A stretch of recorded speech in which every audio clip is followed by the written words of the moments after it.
Have you ever felt like you're stuck in a box?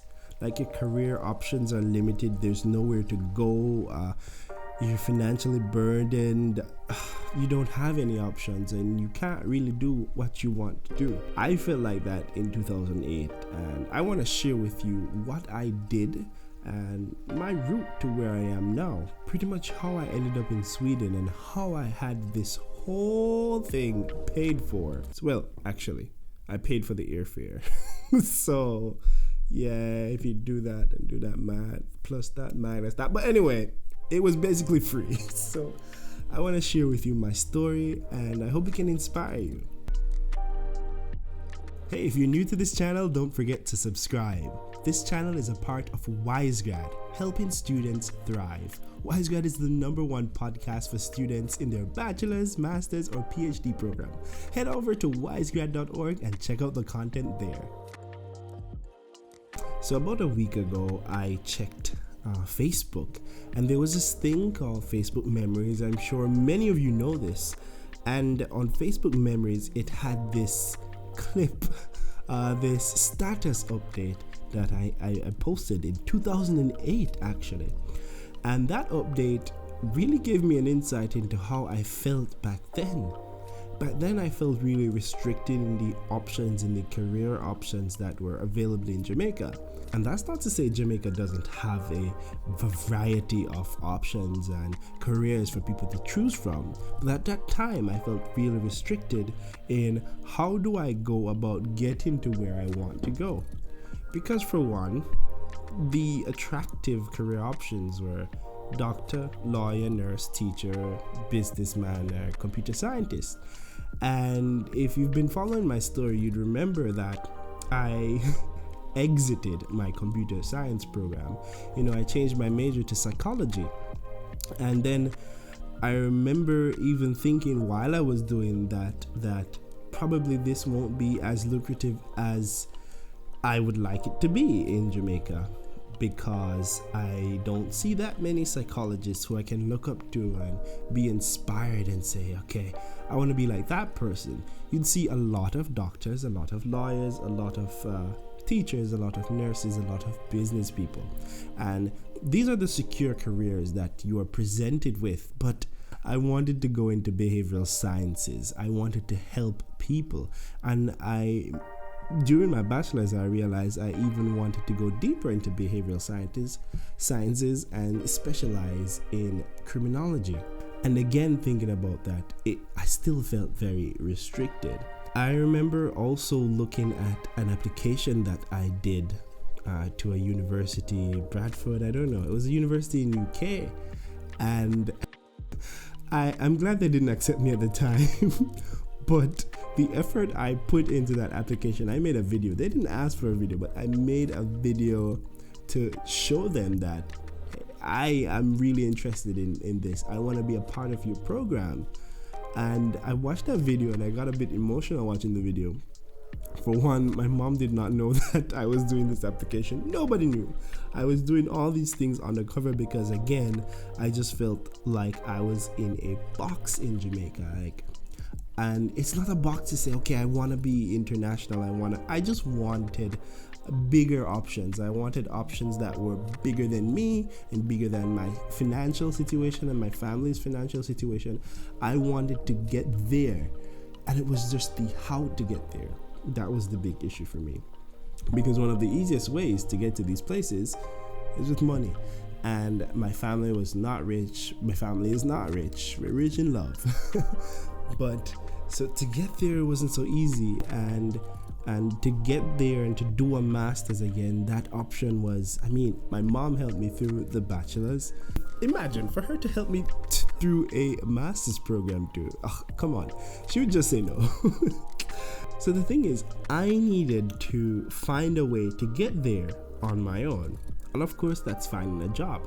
And I remember when I started my first job there, and nice, it was in my field and such, but again, I felt restricted because I looked at the people who were above me, supervisors, etc., and I thought to myself, these people don't look like they're going to leave these positions anytime soon, for one.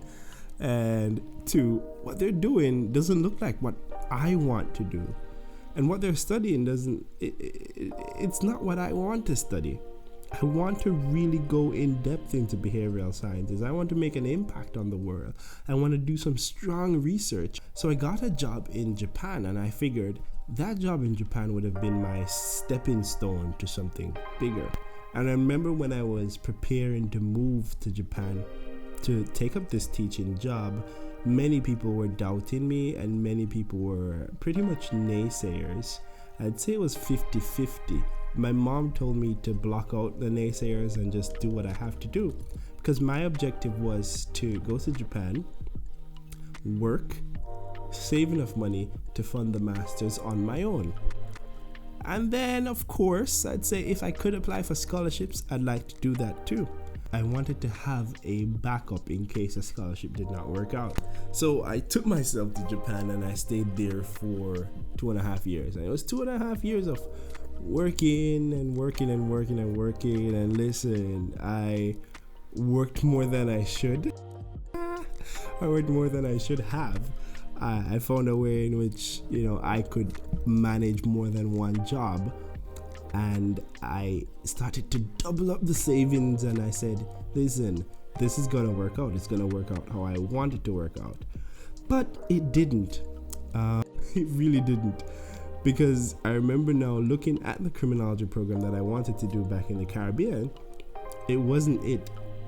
It still wasn't looking at the things I wanted to look at. Nothing about the human aspect of criminology. Nothing about the mental health. It's just talking about prisons and police and yada yada yada.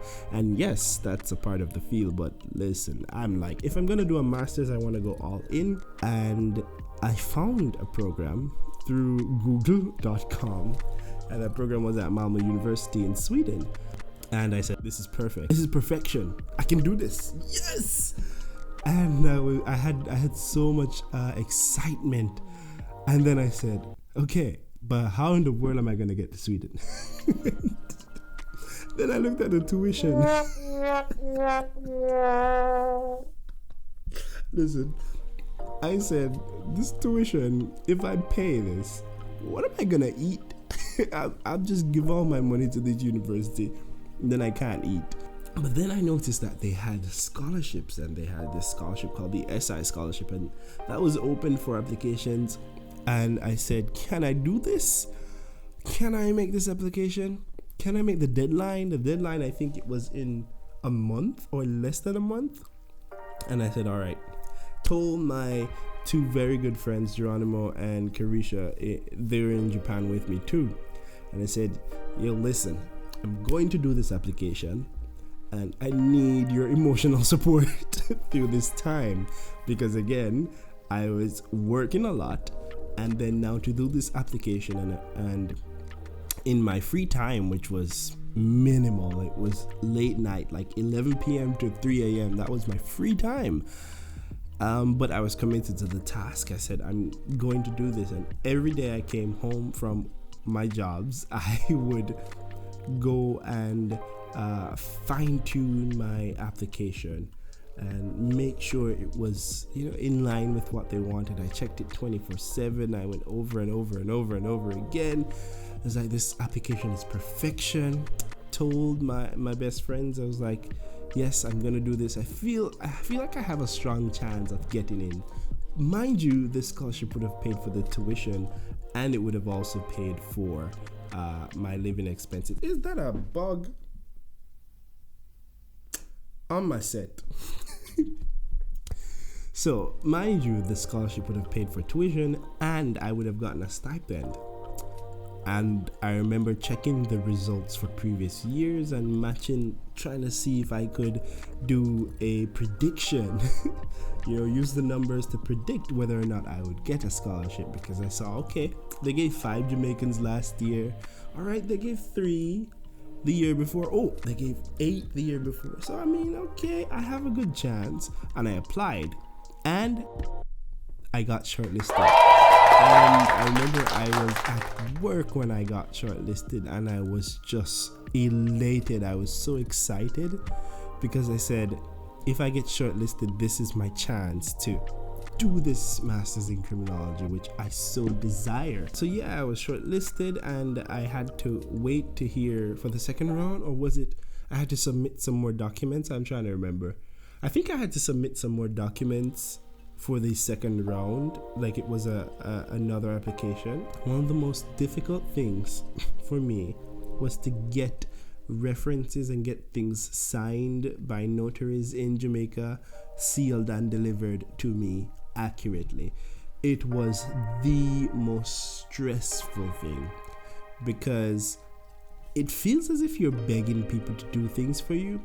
Well, you're asking a favor, and when they say yes, you have to follow up with them, and you're very shy in how you can follow up. You don't want to be too aggressive, too in your face, like, give me this reference. You don't want to do that because then they'll run away. You have no reference left. So that was difficult, and my university had a cost for getting my transcript. I don't like that. I think it should be free. University of the West Indies, listen to me, that should be free. You shouldn't charge people for getting their grades. I think it's ridiculous because you already charged me for the degree. They're going to charge me to get a printout of the grades. That was ridiculous. Still is ridiculous. If you're still doing it, change it. University of the West Indies, man. Love you guys, but come on.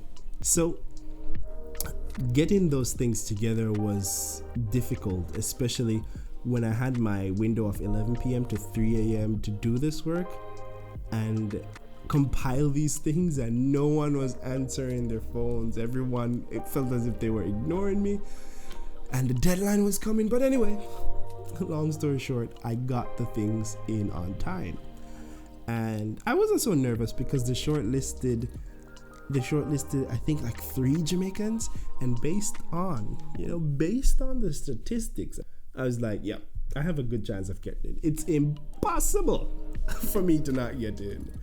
And then I didn't get it. I didn't get the scholarship. They did not give any Jamaicans at all, and I was like, how could this happen? How could this happen? I submitted what I deem a perfect application, an application I put my heart and soul in, and I didn't get it. And of course, I was devastated. And I was also happy that I only told my best friends, because this would have been also embarrassing, And my timeline for Japan, I gave Japan 2 years to work. It was running out, and the 2 years was coming close to 2 years, and I said, this isn't gonna work. So then I talked to my friends and some family, and I said, hey, everyone, it's time to pitch in, because you guys are going to pitch in to help pay for my tuition. And I said this plain and simple, and some friends agreed. And I was like, okay, and I'll pay you back when I'm starting to make the money, but it will take some time. And they were like, it's fine, we're here to support you, because we see that you want to do something good for yourself, you want to better yourself. So guys, firstly, surround yourself with some good people who are willing to make some sacrifices for you, because just from them saying that, it gave me just a burst of energy to work even harder, because people were believing in my dreams. It felt like they believed in me more than I believed in myself. So that is a very good sign. So yeah, I'm grateful for the people I had around me. But yeah, thinking about it, I started to say, okay, it might be difficult to pay off all these people. But anyway, I'm going to go into this master's program. I'm accepting it. Yada, yada, yada. I'm going. I don't care if I'm going to be broke at the end. Because I did save for it. So the issue was not whether or not I could actually attend. It was, could I attend and eat food, right? So I could have gone, but I would also need something to eat. So when I asked my friends and family to help out, it was pretty much to help out with groceries. And I learned about a Rotaract scholarship, applied to that, and the timeline was bad, so I couldn't get that. And then it was in my updates or spam email somewhere in the whole sea of crazy emails, I saw one from Mama University that said that there was a scholarship opening for international students. I said to myself, am I ready to apply again to another scholarship? Am I ready? Yes, I was. It was the same 11 p.m. to 3 a.m. window of fine-tuning a motivational letter, your statement of purpose. Side note, head to wisegrad.org. I speak about this on the podcast that helps students thrive. So I said I'm going to do this, and I applied, and they said they usually give 10 people this scholarship a year. And then I go back to what are my chances, because firstly, the SI scholarship, the one I applied with, that would pay the tuition and my give a stipend, they gave a lot of people, excluding me, but they gave a lot of people. And I prayed about it, told mom to pray about it, friends pray about it, because I need this to happen. And I watched videos about how to write a good motivation letter, how to write a statement of purpose. And I equipped myself with the skills to write a banger letter. I think it is. I need to go back and look to see what it looked like. But I wrote a letter that was from the heart, honest, not begging, but saying what I can do for your school and what I think your school can do for me. And good news is I got it. So I got a scholarship that paid off the tuition. That was done deal clear for this 2-year program. And then I could use my savings now to buy food, buy groceries, buy everything else. So that was clear. And it was clear for at least 1 year. So I went back to try and apply for the Rotary Fund to finance the second year, and that wasn't going quite well because there were some restrictions in what I could apply for, and yeah, it wasn't going so well. But I still have to give big ups to everyone who assisted me in that Rotary application, because more people believed in me, and it felt like they believed in me more than I believed in myself. And that kind of feeling it's very good. It's supportive. People like Shamil Debriel from Dream Jamaica, impressive people around me, and I always thank these people for supporting me in everything I do. So then I was like, I got the scholarship would pay for a year, and I need to keep up my grades if I want to keep the scholarship. And for many people in the EU, actually, they don't have to go through this, because if you're a European Union citizen, you actually can study in Sweden for free. Ooh. But for everybody else, everyone from Commonwealth countries, we have to pay to study there. So getting the opportunity to study there, I said, I am not going to let this school down. I'm going to do my all, and I'm going to do my best. So when I arrived on day 1, I said, okay, this university gave me something, and I really want to give back. So I went, gave my all, and I got a part-time job there that also assisted me to pay for the second year. So there's a little bit of resilience in this story, and perseverance, and being honest, being true, and using my skills to my advantage. And I got that second job based on my experience. So my resume did help. I mean, in my undergraduate years, I used to host events, organize events, plan events, so many things. And I was given the opportunity to execute that once again, and I did it, and I put my all in it. So my way, or my route to Sweden, was more to better myself than, oh, I love the country and I want to visit there. That was secondary to anything else. I wanted to make an impact. I wanted to spread my wings and fly. While I was in Japan, I put my all in it. I made things unique. I was creative in how I taught these students. I made them enjoy my lessons. And when I moved to Sweden, it was a similar thing. I used my experiences and my knowledge to my advantage. And that full on, give of yourself and be very involved nature allowed me to be awarded by the Minister of Foreign Affairs as a 2019 Global Swede. Now that's an award that I will really treasure. To have a country where I wasn't born in, and I thought I would never visit, recognize the work that I've done. It's truly humbling, and I thank you, Minister of Foreign Affairs, and thank you, Swedish Institute, and thank you, everyone. My professor from Malmö University, I knew everyone who nominated me for that award and who gave me the award of Global Swede 2019. So I don't know what you'll take from this story. If you're interested to do your best in your studies or do your best at work. I hope it motivates you, because that's pretty much how I live, and that's how I go about every day. And it's not always glitter and it's not always nice. It's sometimes my eyes bleed basically, well, not literally, but it feels like they're bleeding because of the amount of work that I put into some of my projects, because I always want to leave a good footprint. I want to inspire someone. And when I was doing the course, I was trying to tell other Jamaicans, hey, this school is a nice school, this country, it's a nice country, come, and experience what I'm experiencing. I want to share it with you, and that's one of the reasons why I even created my podcast, Wise Grad. I want to help students who feel demotivated, students who feel that they're stuck in a box like I did in 2008, to thrive too, to think beyond that box, look for scholarships here and there. Google is your best friend, I swear to you. Google is your best friend. Talk to people, network, and go out there, and don't be limited by your situation. I know it can be hard. I've been there. Financially, we're like, it's impossible, not gonna happen. But I think of ways to make it happen. I've entered competitions where I said, okay, this competition can help me pay for this semester. Stuff like that. Just gotta do what you gotta do and use your skills and your talents to keep on improving you and improve your friends. So that's the story. That's the story of how I ended up in Sweden. Quite a story.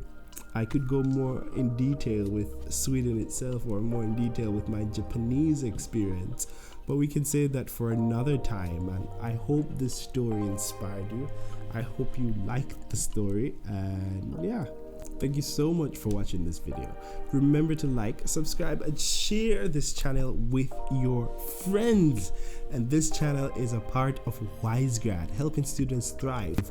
Wise Grad is the go-to podcast for anyone interested in, currently stuck in, or recently exited the academic world. It's for anyone who wants to thrive. So students, friends, colleagues, grandma, auntie, everybody, tell everyone to subscribe to this channel and head to wisegrad.org and support this podcast, support this channel any way you see fit.